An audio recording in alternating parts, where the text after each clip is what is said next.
Hi, I'm Richard Wainwright. I'm here at Veritas' Ascend Solution Day, and I'm joined today by John Noble. Can you kind of give us a bit of a potted history of how you've ended up here today and what you've done in your career? Okay, so I think there's probably two stages. When I was working in government, which I did for just over 40 years, probably displays a startling lack of imagination. But I did a number of big technology roles when I was in government, managing different projects and programs. Perhaps most relevant for why I'm here today is my last 2 years in government.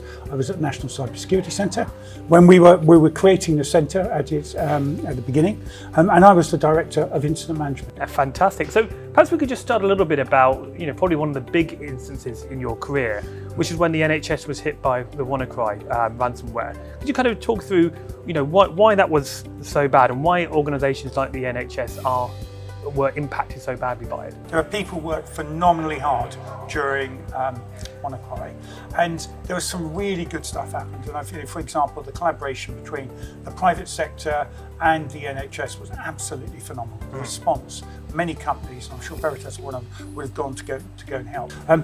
The things that worked less well is that this was very early on in the creation of the NCSC. And we were really trying to understand what our role was. And in terms of those decision makers, the NHS is very complex. You've got Department of Health, you've got NHS England, who of course run the hospitals, and then you've got all of the different trusts. And I think it really brought home during the early days of WannaCry, we needed to have really clear direction, and that took a little while to come about. And I think there was also something about, as people coming from government, we want to be certain about what we're saying, whether it's valid, the advice that we're given.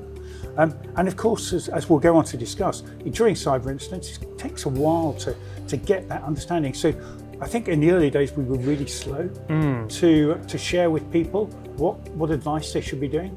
And that vacuum which we created in the communications meant that people ended up making some decisions, such as disconnecting from the networks, and which could have actually caused more damage than the malware itself. I think we should also take it back to why did it happen? And at the end of the day, it happened because software patches were not applied. This vulnerability was known about. Indeed, CareCert, who were responsible for alerting, had done so, but people hadn't got round to updating. And that ultimately led them to be vulnerable and ultimately led to the enormous impact that there was across the NHS.